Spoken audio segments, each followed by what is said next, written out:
Thanks everyone for coming today. This is our fractional event we've put together for the summer.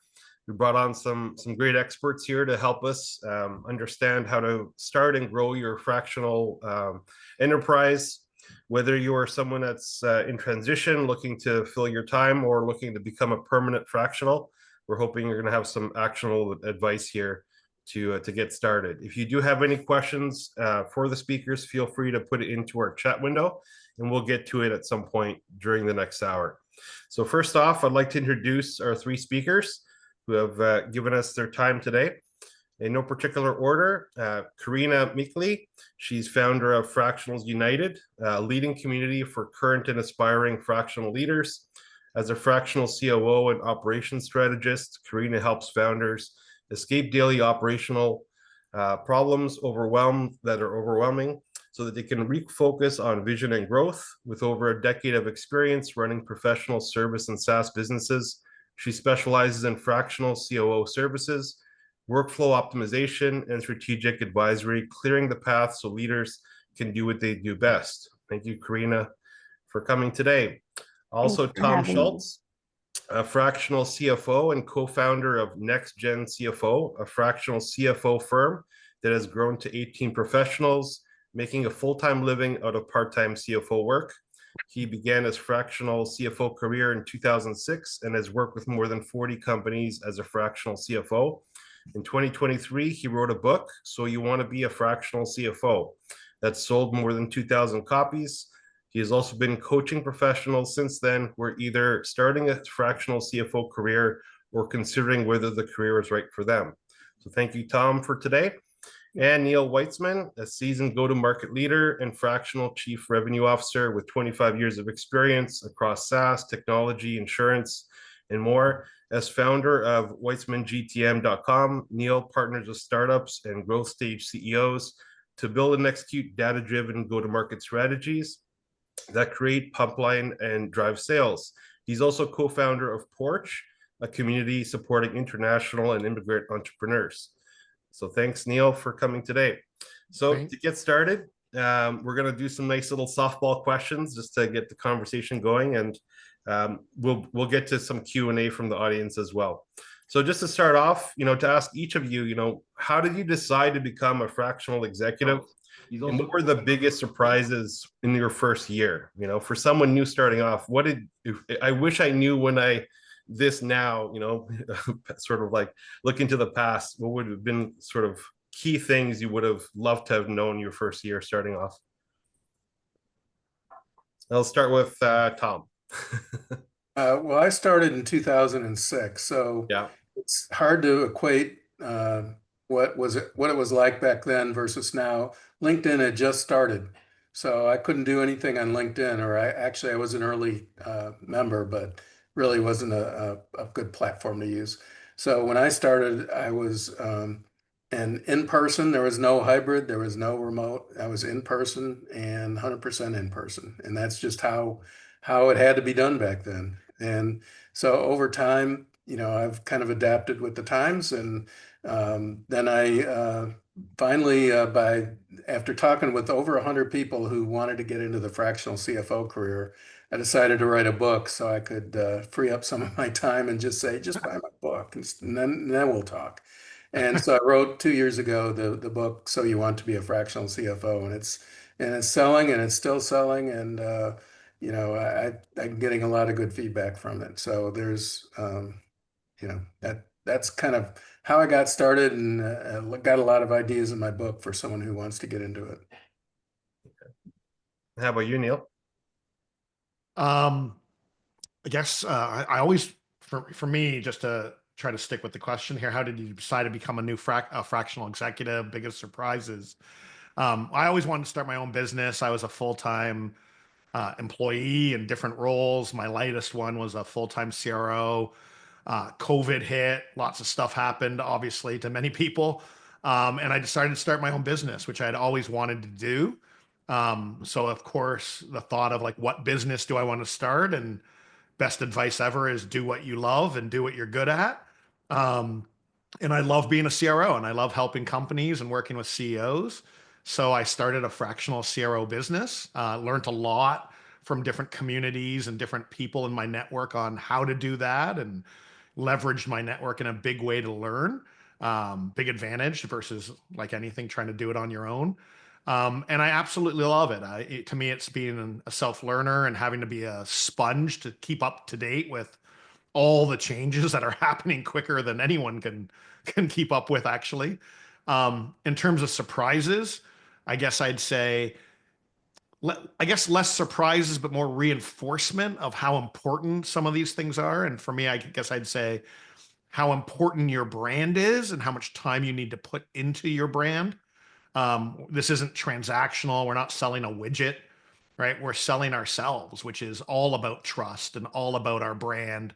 So really, really reinforce, as I got started, that was probably one of the biggest eye openers, is how important that was and how I need to spend time on it.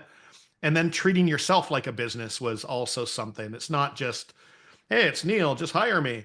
I got to build a business the same way as any, $10 million ARR SaaS company would.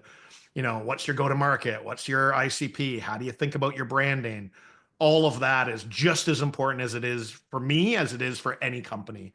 And so those were things that were maybe less surprised, but even more important than I assumed they would be. So, but I'll pass to Karina.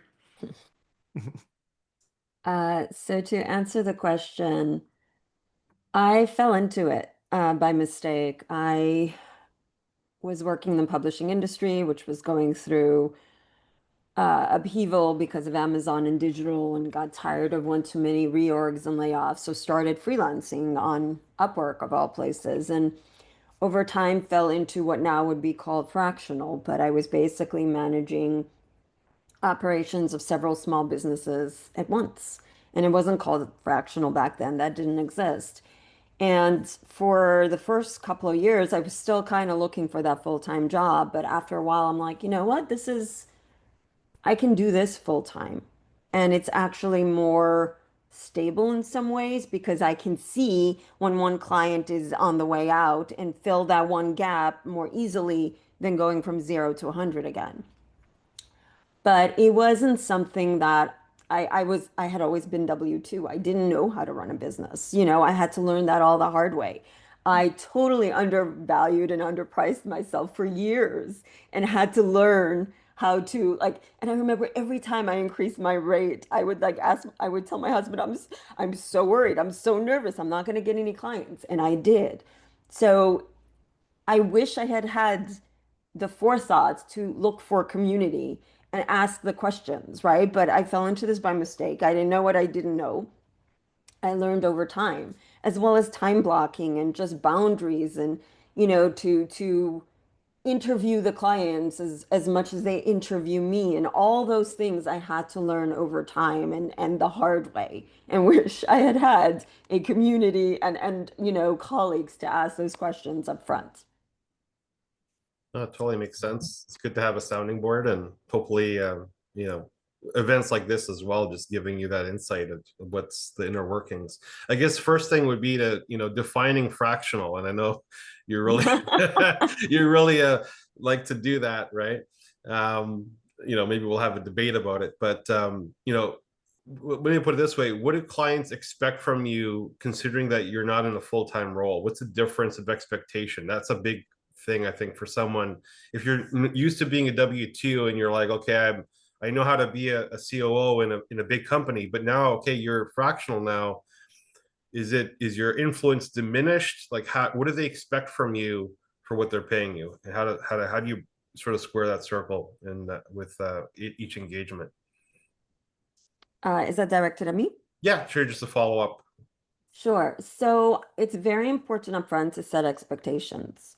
I do weekly retainers, and I explain that there is a time element just so that I can block off time for them because I run the business, right? So I have to be available for meetings and one-on-ones and whatnot. But it is a weekly retainer. I don't do hourly. And it's important to, set what does that mean? What happens to, if emergencies happen out of those times? And again, I do this 3-2-1 model where it's 15 hours, then 10 hours, then 5 hours maintenance. So, and I get more fractional and affordable but that's once things are put in place and working correctly. But up front, I get more time while I'm learning and setting, systems and people and everything in place because things need to be optimized or overhauled or whatnot. So it's really, really important to just set expectations up front. And back to what I said, like it's a two-way interview. I don't do proposals. I do two-way interviews where I have to feel that the CEO is going to let me do the work he or she is hiring me to do, because otherwise, what is the point? Anyone want to add to that? Yeah, I would. So you asked for the definition, and we could talk about that if we want. But I think I'd say there's not one answer. Like everybody defines it, in my opinion, a little bit differently. For me, it's about, is there a problem that I can solve? And if there is, then, and I have the skills and ability to solve it in a fit, then for me, it's less about like, what do we call it? And so on. It's what's the engagement model, right? Karina just said she has a weekly retainer, right? That's fine. That works for Karina. For me, it's a little different because when I start thinking short term, I start thinking, to me, more of like a scope of work, or that's just how I think. I'm not saying there's a right or wrong. So for me, it's all about, as a CRO, it's about long-term engagement. Nobody's hiring a CRO for a day or a week. If you do, it's because you're doing a training course or something, and that's more of a sales trainer or a coach or whatever. A CRO is not going to make an impact really in 3 hours or a day. It's a long-term engagement. So my engagement models are more like a minimum of like 3 or 4 months where I dedicate a certain amount of time, not full time, of course, fractional, but a certain amount of time to that client in a given week for a period of 3 or 4 months. And that's kind of like a minimum package that I would do, because I'm not coming in to like build a spreadsheet. I'm coming in to substantially change and grow the company, which doesn't happen in 2 hours. There's lots of things that happen in that engagement to make that happen. So look, pros and cons, a little bit different. Karina's a COO, so there's differences there too, of course. But I just wanted to, there's no right or wrong to me. It's what works for, how do you solve the problem that your client has in the best possible way that works for both of you. And just to clarify, the weekly retainer, like I do explain to them that, like the three level is generally 3 to 6 months, and that, Oh. it is a long term. It's just how do I get paid? Got it. But Thank it's you. generally a year plus engagement to get to the maintenance. Perfect. Sorry, Karina. Of course. Yeah, my preferred way of doing it is with a monthly retainer, but again, there's nothing sacred about that. But what I do is I go in literally as their fractional executive and for an indefinite period of time. And so I'll start off, say 1 day a week is my kind of my sweet spot. Generally, companies have to be above a certain size revenue to be able to utilize me or afford me for 1 day a week. And then after a while, I could potentially go, back to a half day a week, but that's usually, down the road. But I've got one company I'm with right now in my 15th year. You think they're eventually going to outgrow, but this has been a slow growth company and they've never outgrown me. And I have been their CFO for 15 years. They scheduled their meetings, their company meetings around the day I'm going to be there. And the owner comes and asks permission to when he wants to take money out of the company, he asks me permission. Essentially, I am the company's CFO. And especially during COVID, when so many people were working remote, there were no, I guess a lot of people didn't even realize I wasn't full time because I was in there 1 day a week. I was still going in 1 day a week, so it works good. And I've got multiple long-term relationship clients, and that's kind of how they need it and how a lot of people would prefer to go, I think. So it sounds like everybody's it just sounds like everybody's sort of adjusting to their clients' needs in terms of monthly, weekly retainers, but it seems like it's all retained business.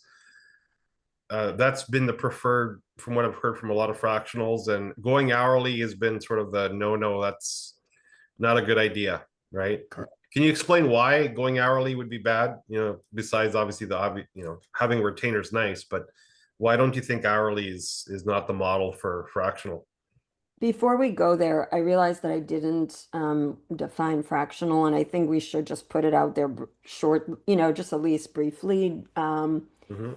So we define fractional as an embedded senior lead, long-term senior leader, because to what everybody's saying, like we are the whether it's COO, CRO, CFO, we are the company's, you know, senior leader in that role. And the only difference is we're part-time. And this isn't the first time I've heard that the team isn't even aware that the fractional is fractional. Because if you do it right, it doesn't matter, right? And the reason it works at the senior leadership level is because we're not there necessarily to execute. We're there to lead and strategize and build and work through our team. So I just wanted to put it out there because it aligns with what everyone's saying. So just to put it there. Yeah, no, that's great. Um, and so, we're thinking about different engagement models, and we're talking about hourly. Like, how do you convert people that want that hourly support to a retainer? That's I think probably a sticking point for some people, because building trust, as Neil said, is something that's important and integral. Just like we see that on the exec search side, if you can build the trust, you can get the retainer. When there's low trust, that's where other models sort of come up, right? So how do you build trust quickly with your clients, and how do you convert them to a retained model? What is sort of the magic sauce that seems to I, be working? I'd say if I can, I'll jump in on that one.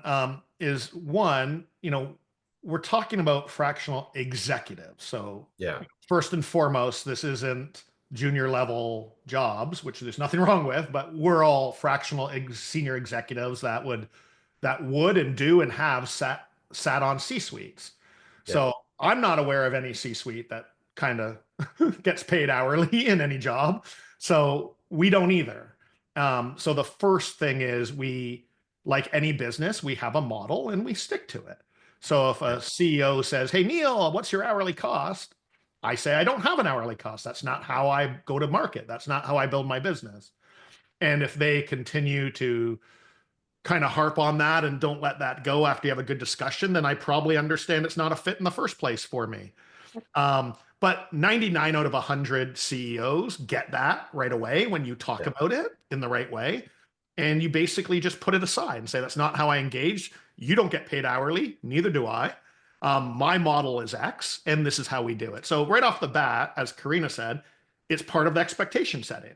It's just part of the conversation you have to set expectations on everything from what I'm going to do and what you should expect from me, as well as how I get paid and how the model works. So it's not like how do you get out of hourly? It's you don't get into it. You just literally yeah, do not engage in that type of conversation. And I've passed on clients who have like, "Well, listen, Neil, I want to have an hourly agreement." I'm like, "Well, no, that's not what I do." And frankly, what you're talking, usually when they're talking hourly, you start to say, "Well, what are you asking to get done here?" Because, that might be something that, you know, someone who is maybe 3 years experience might be able to do for you. You don't need me for that. And so the devil's in the details there, but yeah. you don't engage in that conversation. And I see Tom and Karina shaking their head. We've all had this conversation many Yeah. times, but I'll let them jump in and see if they agree or not. Just 100% agree. You don't even quote an hourly rate. Yeah. You don't it's not a matter of converting. You just don't quote it. If I do get a project that someone wants a quote on, I will create a value-based price. So I'll say, all right, you want this done. It's just going to be a short-term one-time thing. I will do it for $20,000. Right. And so I and based on the value, hopefully, not necessarily my time. 100%. And so that's my only thing other than a monthly retainer I'll do. Yeah. Maybe a follow-up to that would be, how do you feel about some companies that are looking for you to also do some of the execution, get into the weeds a bit? Because I know a lot of So companies are looking for that value, one person to do it all. So to Uh, answer the previous question first, and then I'll jump in here. Because I have a weekly retainer, I'm a little bit different than the others. It does come up because people want to understand you know, the time blocking and all of that. So I tell them that there is an hourly component that allows me to block off X amount of time for them, but it is not hourly. So that's the way I explain it. And again, it's different functionally because I'm running the business and the team, so I have to be there every day. And I do block off time, so that's how I explain it. And I have done as execution. Like I've been the first, you know, employee who's built the team and the systems and everything.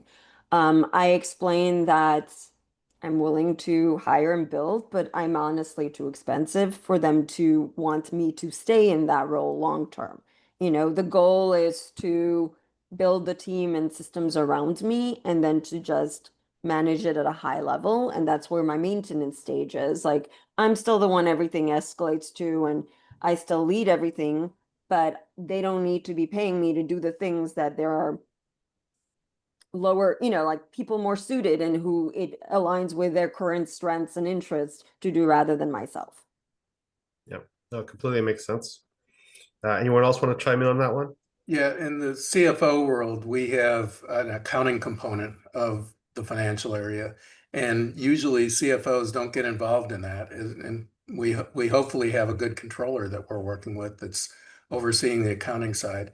Sometimes we do get dragged into the weeds on that because there's a controller who's not really that sharp, or maybe there's a turnover in that position. So we do get dragged into the weeds, but I use the same phrase that Karina uses, which is, you don't need to be paying me for doing something that it could, you know, you could get it done for a lot less. And so my approach more than anything is, if it's something that it's not at the high level, I'm going to coach or delegate someone below me that's in the company, or I'm going to encourage the company to hire someone in that position. Not necessarily, and I'll help them hire the right person, but I won't.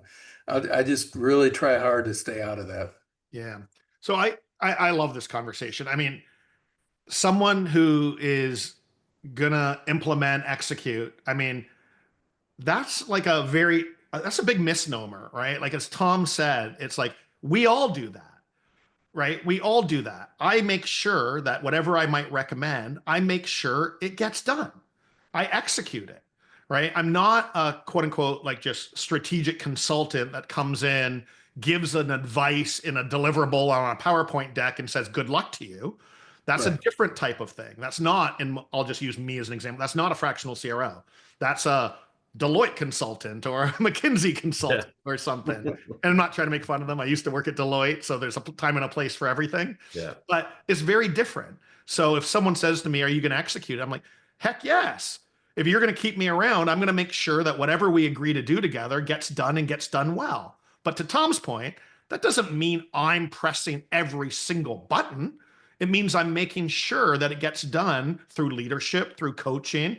Yep. But I'll say this, and this is a one thing that I think is a differentiator between me and some other fractional CROs, is that I'm not proud. I'm willing to do whatever it takes to help the company. I work with a lot of early stage companies. So John, as you said, they're often looking for someone that like, they don't need to hire 10 people. Neil, if something small needs to get done, will you just get your hands dirty? And sure, I don't mind that. So we're all different. But if it is something that I can get done, even though maybe I haven't done it in 10 years, but it's easier for me to spend half an hour doing it than coaching someone because it's never going to be needed again, then I'll just do it. Right. And that's an attitude thing that I'm willing to do, and which is why I do well with my clients, because early stage startups love that attitude. But we all execute. It's just a matter of who's pressing the button. So I hate it when people are like, well, fractional CROs don't execute. Well, then you didn't hire a good fractional CRO, because any CRO should make sure, fractional or otherwise, should make sure that the job is getting done and you're growing and you're implementing the plans and so on. No, it makes Yeah. sense. I think the key difference there, when people say execute, they think day to day. But yeah, like we implement, right? We execute our plans, and to Neil's point, make sure they get done well. That doesn't mean we're the people doing the work day to day to get it done. But we So can.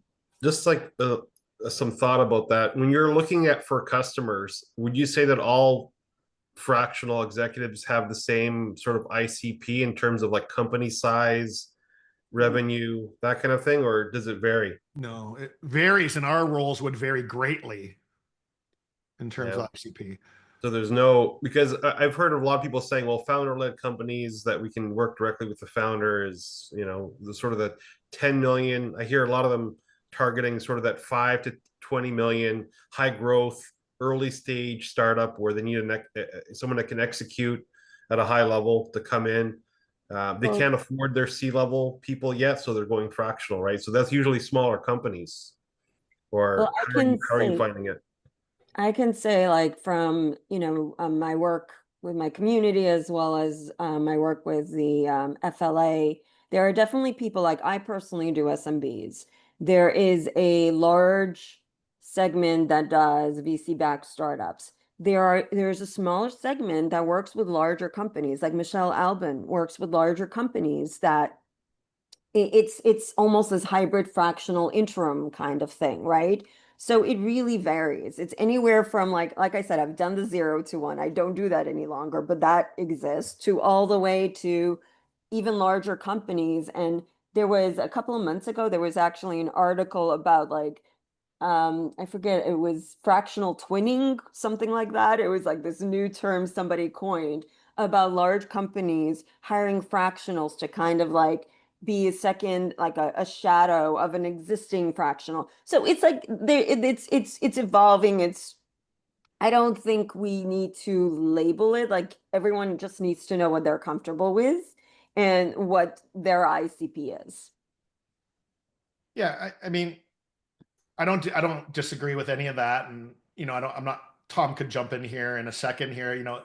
I'm assuming, and Tom, you can tell me that as a CFO, right, you're probably not getting hired by some ginormous company that already has a big accounting department and has a CFO, etc. Though maybe they need you as a second set of hands for some advice or something occasionally. But for me, it's as a fractional CRO, it's very different, I think, than most CFO, COO type of roles. I 100% as a fractional CRO doing the job of a CRO am not being hired by any company with a full-time CRO. They might hire me on a consultant type of basis, as Karina said, to like be an extra set of hands or be an advice or coach on certain things, but that's not a full regular CRO role. That's a scope of work of some kind. And so, generally speaking, my ICP are some early stage or small to mid-sized businesses that do not have a full-time CRO and need someone with that type of experience to help them figure it out, grow, hire, put a GTM plan in place, coach, and be the CRO for 2 days a week, if you will. And so very, very different. Whereas and my job's to put myself out of a job. If I'm there a year and a half later, it means we didn't grow enough to make it financial sense for them to hire a full-time CRO. Whereas I think the CFO and COO is different in that regard. I don't think Tom's trying to put himself out of a job, but I am trying to put myself out of a job with my client because that means I've been successful to some degree helping that client. Yeah, I back in 2006, my ICP was whoever would pay my invoice. And actually, that's how a lot of fractional Yeah. executives start out is, you're trying to fill your book of business, so you take whoever you get. The reality is now it's a much more robust marketplace. A lot more prospective clients know exactly, what a fractional executive does. And, you have to set yourself apart. If you look on LinkedIn, you'll see, thousands of people posting in the fractional space, and they all look and sound great, but how do you differentiate yourself? And usually trying to define your niche is what's really important. And, you call it an ICP or a niche, but you need to kind of match what you like to do, what your background is and your experience, what your credibility is, and then make sure that there's a decent market for that kind of client. In other words, if you're ideally working with multi-billion-dollar companies, you probably, wouldn't want to choose that as your niche. But yeah, so if you do that, I think I think you'll have a better leg up to fill that ICP. Yeah. And how would you balance that? Because I talk to a lot of fractionals and some of them are worried if I go too niche, if I go, if I make myself so niche, then I'm going to lose out on a lot of generalist type business that I can make because they're going to think all I do is this. How do you counter that? This is I love that Tom said that. I mean, this is the number one problem. Forget fractionals. This is the number one problem businesses make, right? Is they don't define their ICP and their bullseye well enough. And they worry about exactly what you said, John. And I'm sure there's data out there. I can't quote any, so I don't want to make anything up here. But there's any number of examples and history and stories out there of the problem that if you're too broad and you're trying to speak to everyone, you're speaking to no one, right? And that's kind of the way to think about it. Is if I'm saying, hey, I could, as Tom used to do, which I understand completely, it's like, hey, anyone who wants to hire me, you can hire me. I'm really good at everything. Right. Nowadays, who's hiring me for that? They need a specialist that can solve their problem better than anyone else. So what is the problem you can solve better than anyone else, and scream it from the rooftops in the right way?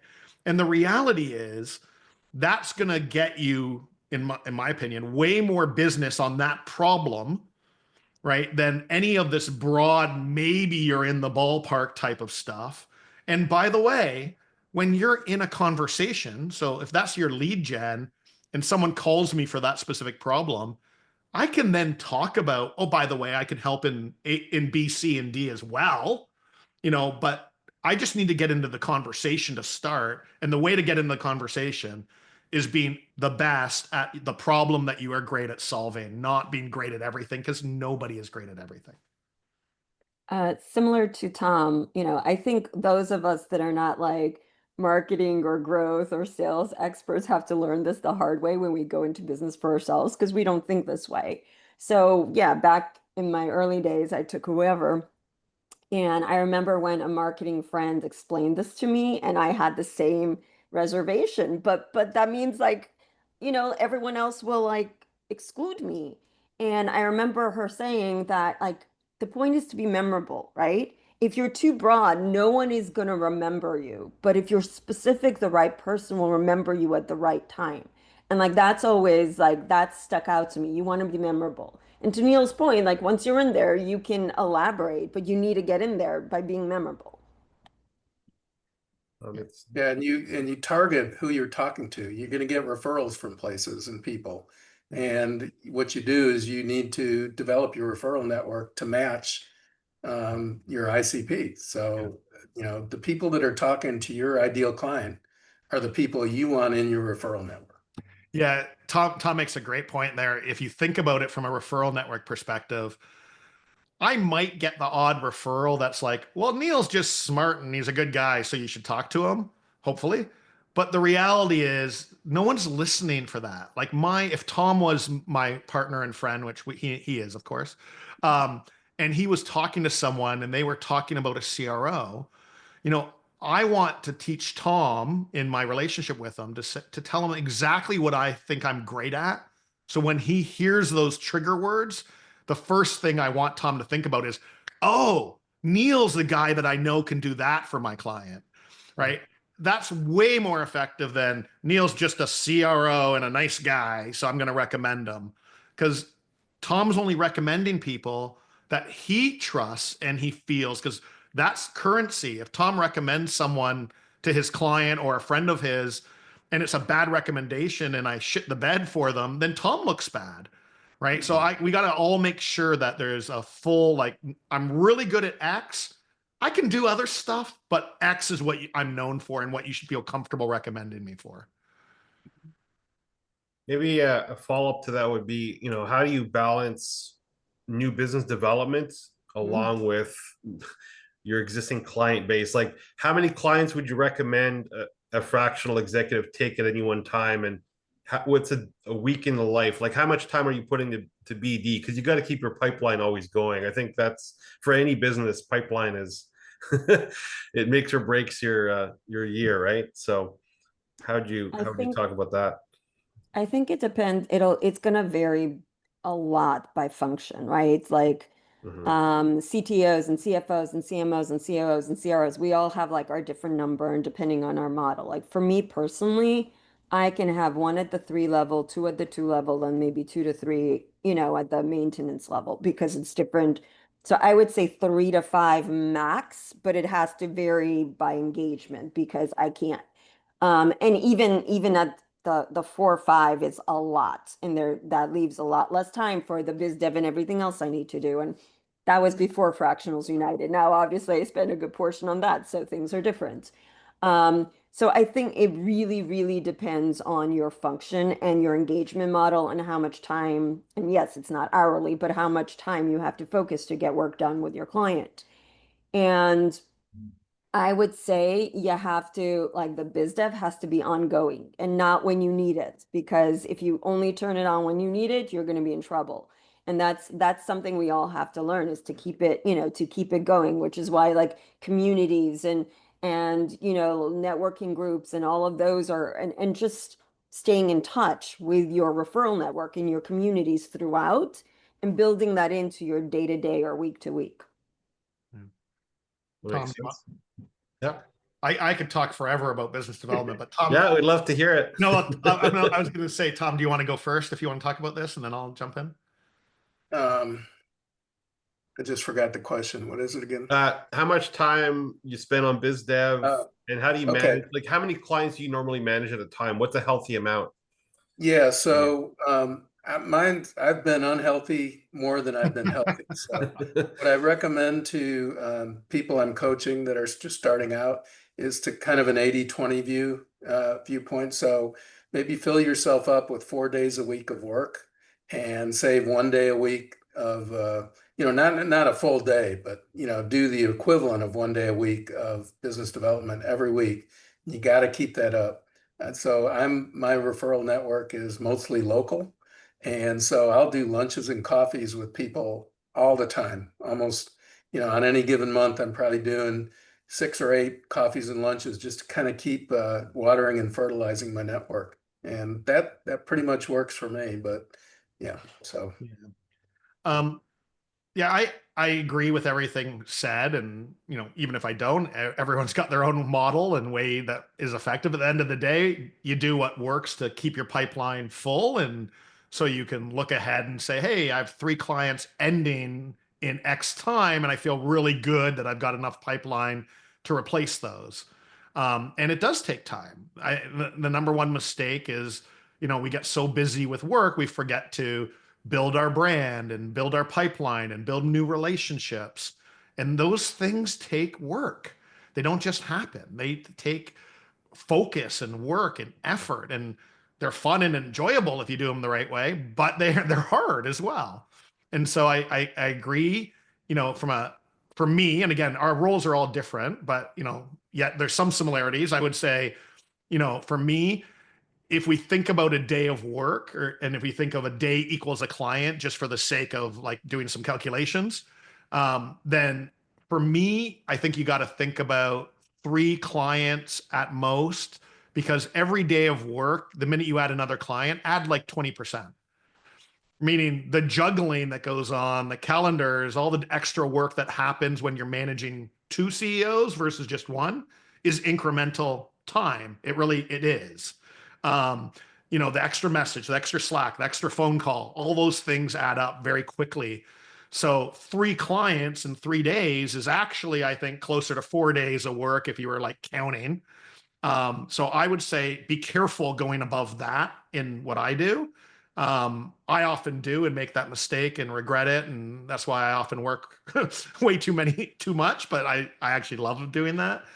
So three clients, 3 days, and that leaves you a good day or so for the networking, business development, all that sort of thing. So I agree deeply on that point. Really, really important. And then as you get into what kind of business development, we've already mentioned a few different things. Communities like Karina's and Pavilion and others are huge, huge assets. again, different communities have different value propositions and different people within them. They're all valuable in different ways. And then, of course, there's LinkedIn. I'm a big fan. There's tons of value you can get from LinkedIn from a business development and branding perspective. And then, like Tom said, if you're able to meet in person with people and have coffee chats, that's gold. However, I would say be very careful you're meeting with the people. You can suck up so much time and get nowhere. So you have to be really careful on where you're spending your time and who you're having the coffee chats with. We all wish we could meet everybody and be kind to the whole world, but sadly that takes a lot of time. So you got to pick your battles and decide where you're going to spend that time. Totally makes sense. There's only so many hours in a day, and Yeah. I think also people like to get into fractional because they want to have some control over their work-life balance and things like that, right? You want to be able to take a vacation, not worry about, oh, I'm leaving during the Q4 crunch or something. Yeah. So that makes sense.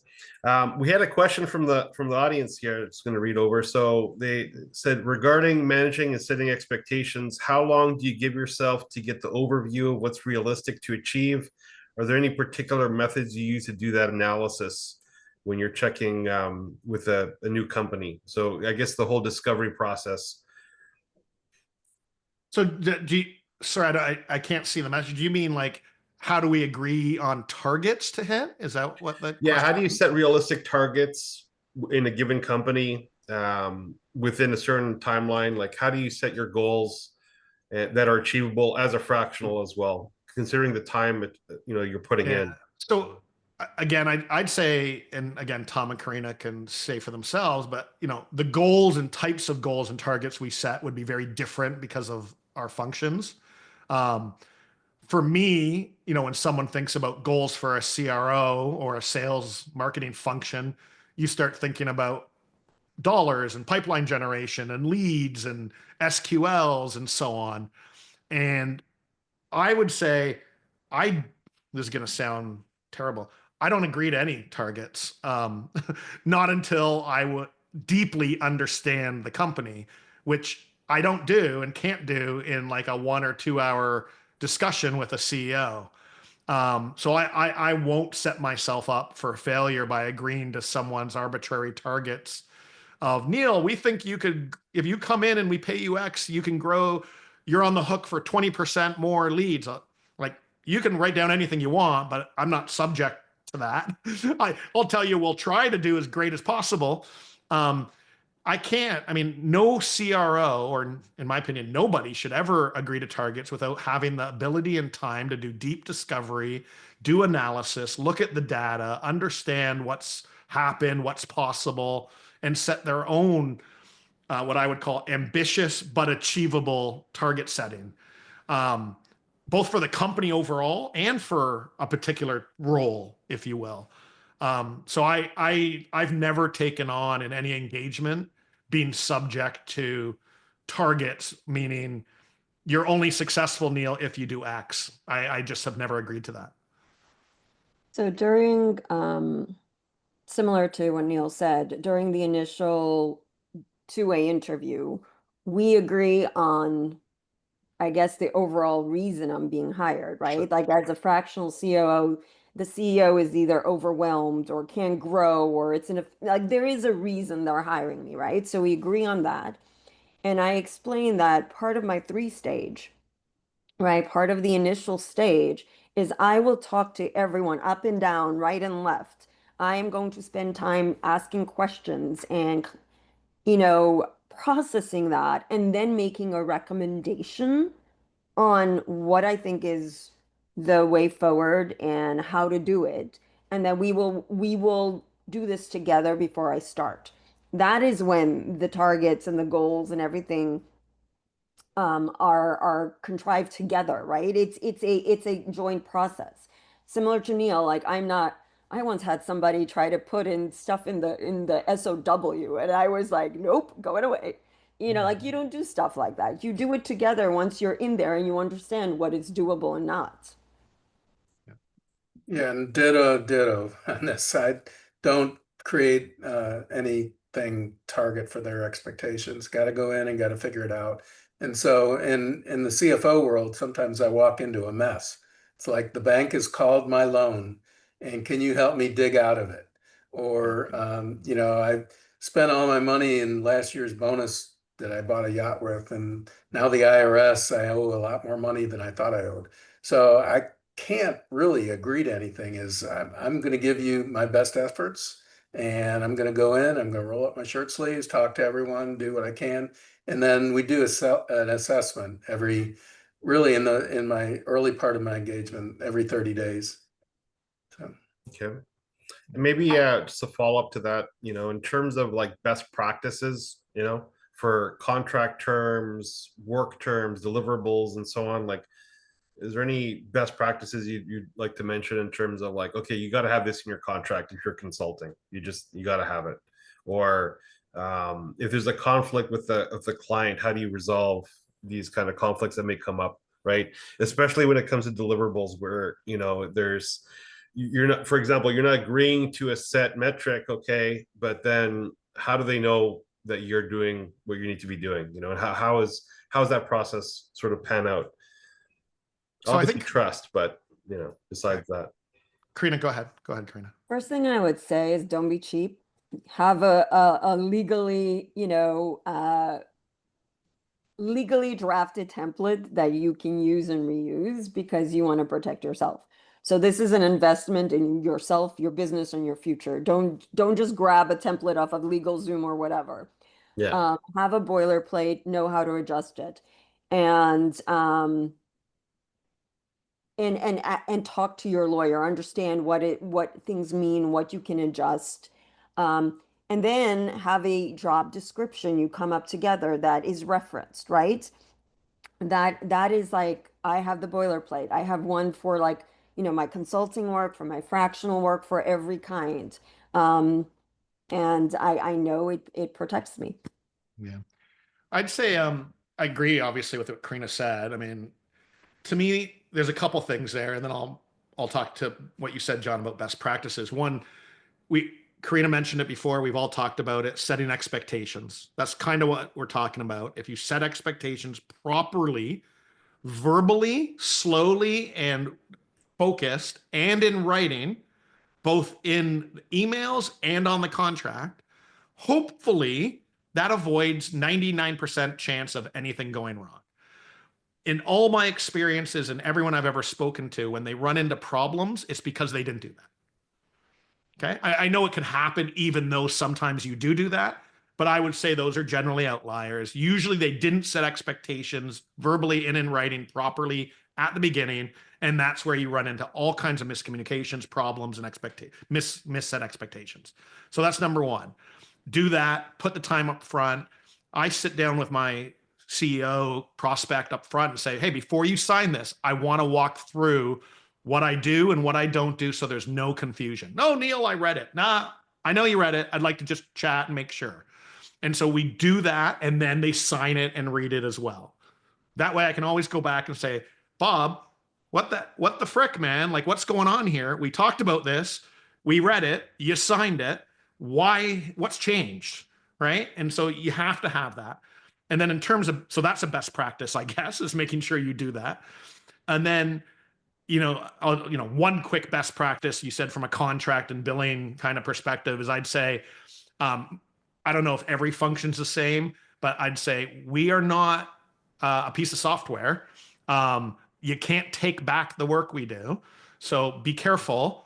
I bill and get paid up front. I do not allow any client to say, oh, well, you can bill me at the end of the month, Neil. I say respectfully, that's not how I do it. And I've never had a problem. Again, but you have to set that expectation up front. You have to talk about it. Not everyone reads the contracts, unfortunately. So you got to call it out. I actually have my contract template where I call it out and I yellow highlight all the things in bright yellow highlight, all the things that I know they're going to probably have a question about later. And that's how I send the contract over, not just black and white. Yellow highlights on things like, I will bill you on the first of the month and you need to pay me right away. So that's something I would say. And 99 out of 100 clients are fine. But if I spend a month of time and then a small client who runs into financial trouble can't pay me, I can't get that back. That's feeding my family. It's a problem.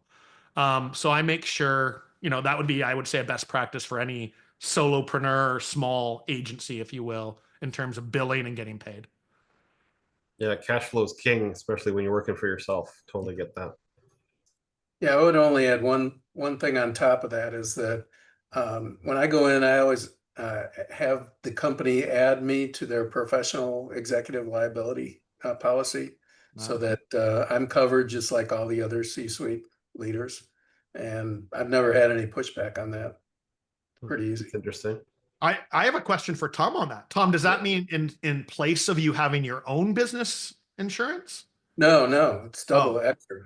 Got But it. if I get dragged in along with the rest of the company, if the Right. company gets sued for something, Makes and sense. if I get dragged in along with everyone else, I don't want to be, on my own. I want to Right. participate.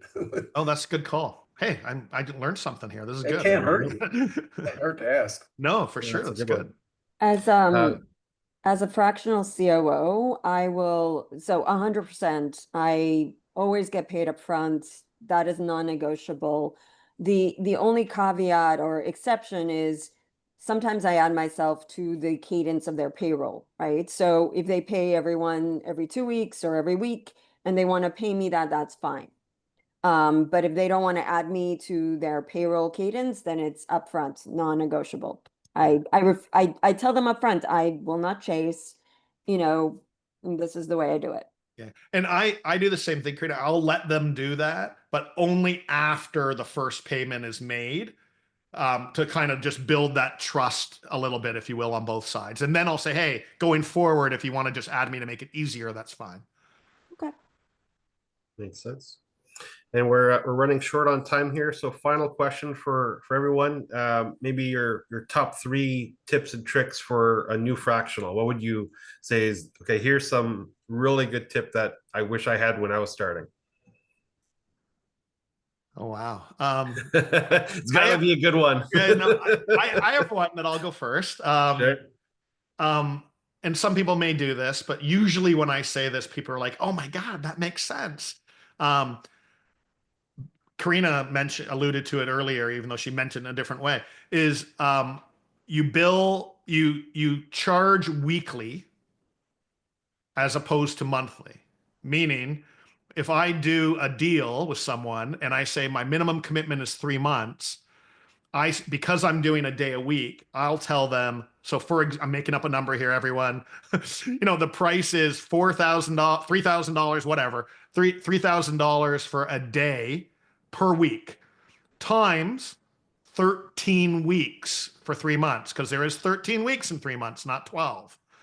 And so instead of a monthly retainer of, 8, whatever the numbers are, 12 grand a month, I do 3 grand times 13, right? Which is the way it should be, because I'm actually doing that work every week.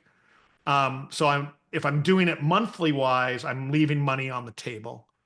I've never had an issue with that. I've never had a problem. I explain it. They go, why is it 13 weeks? I thought this was just 3 months. Why aren't you giving me a monthly charge? And they say, oh, right. Okay. That makes perfect sense.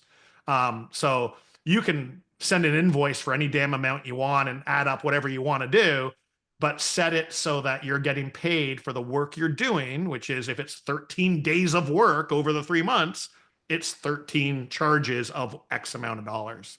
So that's one that should be an automatic extra couple bucks in everyone's pocket. And again, never had an issue with that. So that's one that I would recommend people think about. Well, I just thought of one that's so good, I got to throw it out there. A lot of would-be fractional executives don't know how to be salesmen, don't know how to business development, don't know how to market. And they should consider going to work for another fractional firm, someone else that's doing it. So especially, there's lots of fractional CFO firms. I don't know about as many in your area, but find someone that's doing it, that's got a pipeline, that's got business development efforts, and you can just do the work. And so many people are wired just to be very good at doing the work and not so good at bringing in the clients. So that should be a consideration before you launch, I think.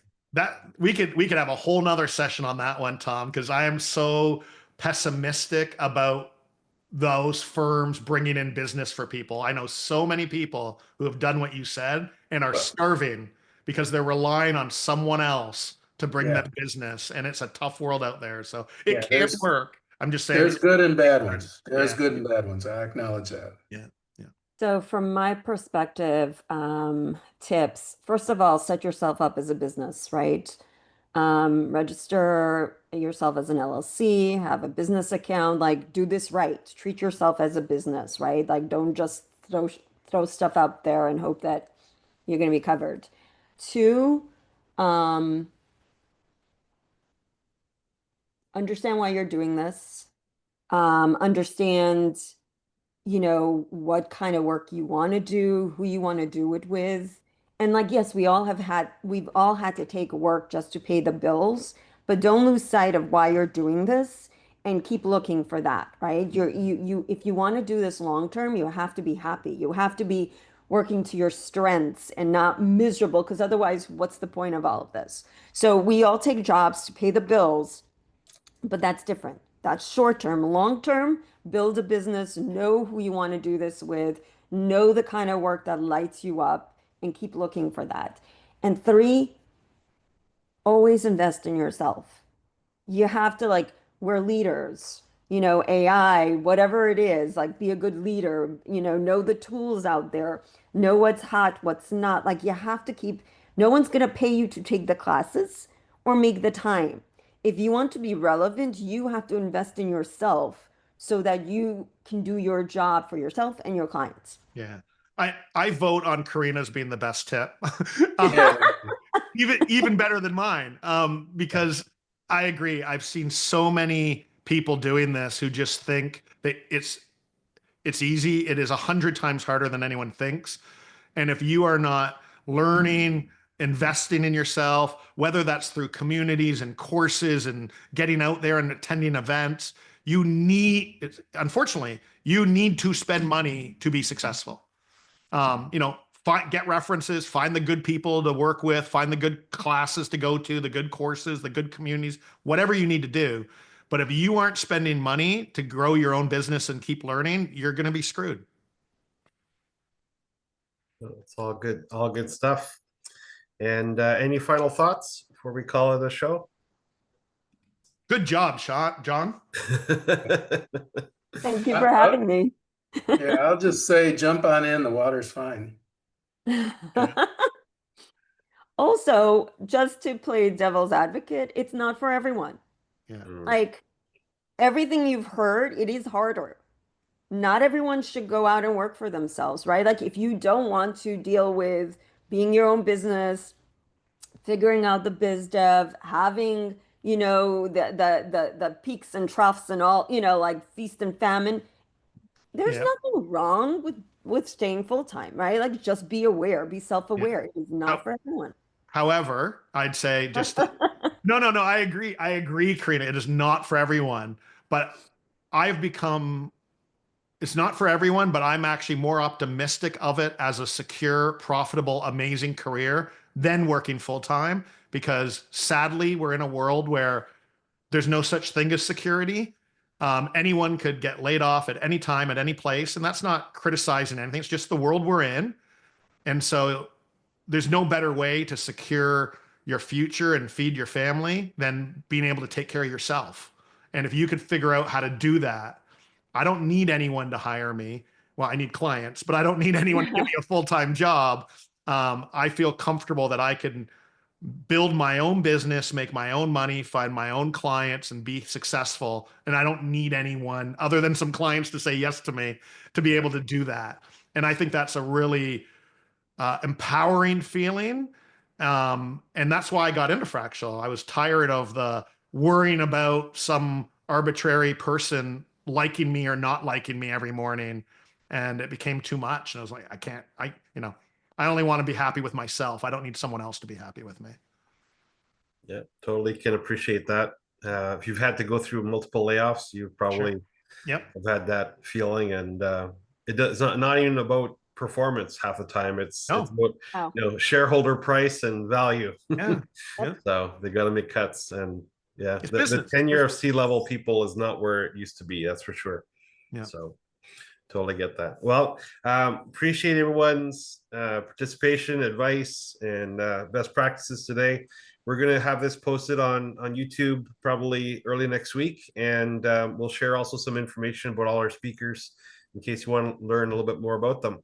So thanks again, Tom, Karina, Neil. Great time today. Appreciate Thanks, it. John. Thanks, everyone. Yeah. Thank you.